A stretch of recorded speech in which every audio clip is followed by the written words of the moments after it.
Hello guys, स्वागत है आपका मेरे इस यूट्यूब चैनल मैथ मास्टर में। हमने क्लास 10th का चैप्टर नंबर 5 अर्थमेटिक प्रोग्रेशन के बारे में जितना बेसिक कंसेप्ट था वो पहले वाले वीडियो में क्लियर किया था। अब हम नेक्स्ट एक्सरसाइज 5.1 को सॉल्व करने जा रहे हैं। आप सभी से निवेदन है कि अगर आप मेरा ये यूट्यूब चैनल पहली बार देख रहे हैं तो जरूर सब्सक्राइब कर दीजिएगा। एक्सरसाइज 5.1 हम शुरू कर रहे हैं। उसके अंदर ये जो पहला क्वेश्चन है उस क्वेश्चन को आप ध्यान से देखिएगा। फर्स्ट नंबर का क्वेश्चन है the taxi fare after each kilometre when the fair is Rs 15 for the first kilometre and Rs 8 for each additional kilometre. मतलब आपको इसको सीक्वेंस में जमाना है। सीक्वेंस में जमाने के लिए क्या करना है, मैंने यहाँ पे उसका सॉल्यूशन स्टार्ट किया है। टैक्सी फेयर वाले ने पहले किलोमीटर में 15 रुपीज चार्ज किया। जब वो टैक्सी फेयर 2 किलोमीटर जो डिस्टेंस कवर करता है तो उसने उसे 8 रुपए बढ़ा दिए। मतलब पहला 15 हुआ, दूसरा हुआ 23। उसी तरीके से उसी टैक्सी फेयर वाले ने अगले किलोमीटर मतलब 3 किलोमीटर ने और 8 रुपए बढ़ाए। मतलब हर एक किलोमीटर में उसका 8 रुपए बढ़ रहा है, 8 रुपीज इंक्रीज हो रहा है। तो 23 प्लस 8 हो जाएगा 31। अगले चौथे किलोमीटर में फिर से वो 8 रुपए बढ़ा रहा है तो वो पहुंचा है 39 रुपीज पे। इस तरीके से वो बढ़ता रहेगा एंड सो ऑन। तो जो सीक्वेंस आई है वो है हमारा 15, 23, 31 एंड 39 एंड सो ऑन। अब आप देख सकते हैं इसमें कि इन सबके अंदर 8 का गैप है। मतलब जो कॉमन डिफरेंस होता है डी, जिसको मैंने आपको बताया था कि डी क्या होता है, डी होता है कॉमन डिफरेंस, वो इक्वल है। अब कॉमन डिफरेंस इक्वल होता है तो वो सीरीज का क्वेश्चन होता ही है। तो series in AP, short form arithmetic progression. Clear? तो जो पहला क्वेश्चन है वो सीरीज इन एपी में है या नहीं, तो यस सीरीज इन एपी में है। इस तरीके से नेक्स्ट सेकंड नंबर का जो क्वेश्चन है उसके ऊपर जाते हैं। The amount of air present in the cylinder when a vacuum pump remove 1/4 of the air remaining in the cylinder at the time. Cylinder के अंदर आपको क्या करना है, मतलब सिलेंडर जो भरा हुआ है उसमें से 1/4 पार्ट एयर रिमेनिंग है। मतलब पूरा 1 है, 1 में से 1/4 निकाल दिया, जो आंसर आया उसमें से फिर 1/4 निकाल दिया। मतलब इस तरीके से इसके अंदर सब में अलग अलग वैल्यू आएगी, इसलिए ये सीरीज का क्वेश्चन नहीं होगा। तो सिंपल मैंने आंसर लिखा है कि हर बार डिफरेंट वैल्यू शो होगी, हर बार डिफरेंट वैल्यू हमको मिलेगी। So not series in AP, ये अर्थमेटिक प्रोग्रेशन का क्वेश्चन नहीं है। इस तरीके से हम क्वेश्चन नंबर 3 पे जाते हैं। 3rd नंबर का क्वेश्चन है the cost of digging a well after every metre of digging when it's cost is Rs 150 rupees for the first metre and rises by ₹50 for each subsequent metre. Question number 3 में ऐसा बता रहा है कि जो well है उसको खोदने का है, तो पहले मीटर पे वो 150 रुपीज मांग रहा है, लेकिन जब वो दूसरा मीटर मतलब सेकंड मीटर पे जाएगा तब उसका 50 रुपीज एक्स्ट्रा हो जाएगा। तो आप बता सकते हैं कि पहले पे 150 हुआ तो दूसरे पे कितना हुआ, 200 हुआ। फिर एक और मीटर गड्ढा खोदेगा तो हो गया 3rd मीटर, तो पहुंचा वो 250। सो इस तरीके से 50-50 की गैप भी आ रही है, मतलब कॉमन डिफरेंस सेम है। आपको बताया अगर कॉमन डिफरेंस सेम होता है तो वो क्वेश्चन सीरीज में होता है। क्लियर?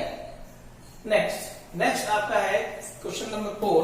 क्वेश्चन नंबर 4 है the amount of money in the account every year when Rs 10,000 rupees is deposited at compound interest at 8% per एन्यूम।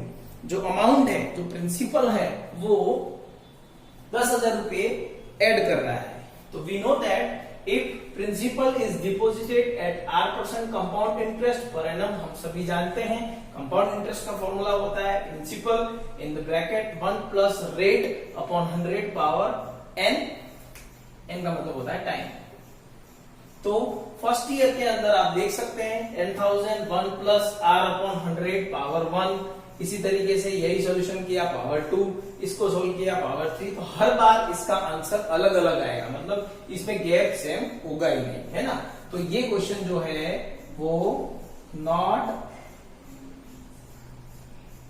Series in AP, मतलब ये भी अरिथमेटिक प्रोग्रेशन का क्वेश्चन नहीं है। इस तरीके से सेकंड नंबर का क्वेश्चन है। उसके पहले मैं आपको एक बेसिक नॉलेज बता देता हूं कि अरिथमेटिक प्रोग्रेशन के अंदर हमने एक फॉर्मूला देखा था, a n is equal to a plus n minus 1 multiply by d. Okay, अब इसके अंदर आप अच्छी तरीके से जानते हैं कि ए क्या होता है। तो ए होता है आपका first term, you know that, first term. Second number की टर्म पता करनी है तो आप n की जगह 2 पुट कर दीजिएगा, तो 2 माइनस 1 इंटू डी, तो a प्लस डी, मतलब सेकेंड नंबर की टर्म को लिख सकते हैं a plus D.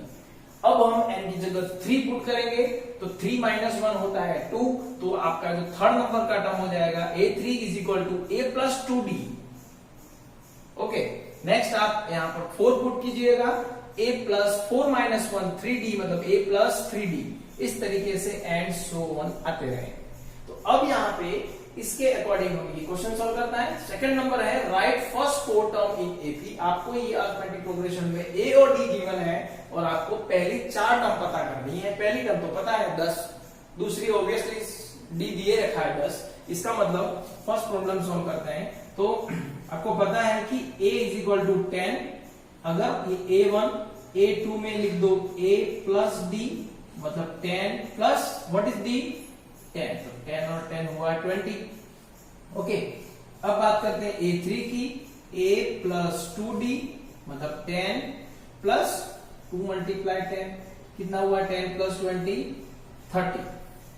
Next a4 a plus 3d, तो ये हुआ 10 प्लस 3 इंटू 10 30 प्लस 10 40। तो इस तरीके से हमारा पहला टर्म 10, दूसरा 20, तीसरा 30, चौथा 40। ओके, तो फर्स्ट नंबर के क्वेश्चन में पहली 4 टर्म ढूंढनी थी वो हमने ढूंढ ली। अब हम जाते हैं सेकंड नंबर के क्वेश्चन पे। सेकंड नंबर में a की वैल्यू है -2 और d की वैल्यू है 0। You know very well a1 -2, second आपका a2 पता करना है, मतलब आपको a प्लस डी ढूंढना है, तो -2 plus 0 -2। a3 is equal to a plus 2d, d की वैल्यू 0 है तो फिर से ये भी 0 हो जाएगा, -2। a4 है वो भी आपका a प्लस 3d है, मतलब ये भी आपका d 0 है तो ऑब्वियसली -2। तो सारी सीक्वेंस आएगी चारों 4 टर्म -2। Okay, understood. नेक्स्ट हम पहुंचते हैं क्वेश्चन नंबर 3 पे। थर्ड नंबर का जो क्वेश्चन है उसमें a की वैल्यू 4 है और d की वैल्यू -3 है, तो पहली 4 टर्म आपको ढूंढनी है।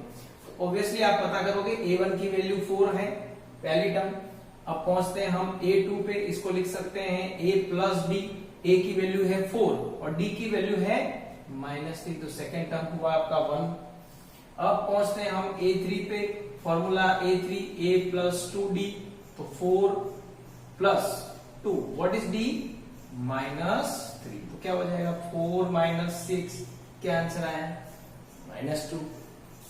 इसी तरीके से next term a4 a plus 3d, 4 plus 3 multiply what is d -3, so 4 minus 9 -5। सो इस तरीके से 4 नंबर कौन से आए, पहला 4, दूसरा 1, तीसरा -2, चौथा -5। सो इस तरीके से क्वेश्चन नंबर 3 में हमने पहली 4 टर्म ढूंढ ली है। नेक्स्ट 4 नंबर का क्वेश्चन है जिसमें a की वैल्यू है -1, d की वैल्यू है 1/2। क्लियर। सो आपको पता है कि a1 a होता है, मतलब वही फर्स्ट टर्म। दूसरी टर्म पता करने के लिए फॉर्मूला a प्लस डी लिख सकते हैं, तो ये हो गया आपका -1 और d की वैल्यू 1/2, मतलब -1 में से 1/2 माइनस करेंगे तो माइनस का हाफ आएगा क्योंकि 1 बड़ा नंबर है ना। अब पहुंचते a3 पे, a प्लस 2d, a की वैल्यू बताइए -1 प्लस 2, व्हाट अबाउट d 1/2, 2 से 2 कट गया। अब आप देखिएगा ये माइनस का 1 है और ये प्लस का 1 है, माइनस का 1 और प्लस का 1 क्या आंसर आता है 0। अब पहुंचते हैं A4 पे, A प्लस 3D क्या होगा, A की वैल्यू बताइए, A की वैल्यू -1 प्लस 3 और 1/2। इसको सॉल्व करने का तरीका देखिएगा, 3 1 जा 3 मतलब 3/2 है ना, तो इसको लिख सकते हैं -1 प्लस 3/2। अब सॉल्व करो इसको, 2 1 जा 2, सिंबल -2 है, -2 प्लस 3, -2 प्लस 3 कितना होगा 1 होगा, तो आपका आंसर क्या आएगा 1/2। तो सीक्वेंस क्या बनी चेक करो, -1, -1/2, 0 और 1/2। चेक करना है, चेक भी कर सकते हैं आंसर, -½ मतलब हाफ आपका गैप है जो आपको यहाँ पे भी दिख रहा है। नेक्स्ट आपका क्वेश्चन नंबर 5 है। 5 में आपको पता ही है ए आपको लिखना है -1.25, A2 मतलब A plus D, what is A -1.25 minus 0.25 कितना हो जाएगा -1.25 और माइनस का 0.25 कितना होगा माइनस का 1.50। Am I right? Okay. Next A3 A plus 2D minus 1.25 plus फॉर्मूले का, और D की वैल्यू है माइनस में तो ये हो जाएगा आपका माइनस, कितना है 2D, 2 multiply what is D 0.25। Solve कीजिएगा, -1.25 और माइनस का 0.50, तो ये हो गया आपका माइनस का 1.75। क्लियर। नेक्स्ट आपका A4 ढूंढो, A प्लस 3D, A की वैल्यू बताइए -1.25 प्लस फॉर्मूले में, लेकिन यहाँ पे माइनस है तो ये हो जाएगा आपका माइनस, और 3 और मल्टीप्लाई करना है 0.25 का। सॉल्व करो, 25 में 3 का मल्टीप्लाई होगा -1.25, 25 3 75 मतलब होगा 0.75। इसको प्लस करो, 1.25 में 0.75 को प्लस करना है तो आप प्लस करिएगा 1.25 और 0.75 ऐसे प्लस करना है ना। ये हो गया 10 और ये हो गया 2, तो आपका आंसर आया माइनस का 2.0। तो इस तरीके से इसकी सीक्वेंस आई, क्या आई, पहली टर्म आपकी है, फर्स्ट नंबर की टर्म है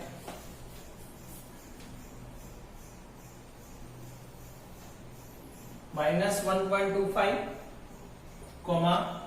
-1.50, -1.75, -2.0। क्लियर। सो इस तरीके से एक्सरसाइज 5.1 के अंदर हमने पहले क्वेश्चन के अंदर सीक्वेंस को बनाना सीखा, और दूसरे क्वेश्चन के अंदर हमने सीक्वेंस दे रखी थी, ए और डी गिवन दिया था, और उसके अंदर हमने आगे की 4 टर्म्स ढूंढी इस फॉर्मूले की हेल्प से। अब हम आगे आने वाले वीडियो में क्वेश्चन नंबर 3 और 4 को सॉल्व करेंगे। सो आपको मेरा ये वीडियो पसंद आया जरूर लाइक कीजिएगा, ज्यादा से ज्यादा शेयर कीजिएगा। Thank you so much.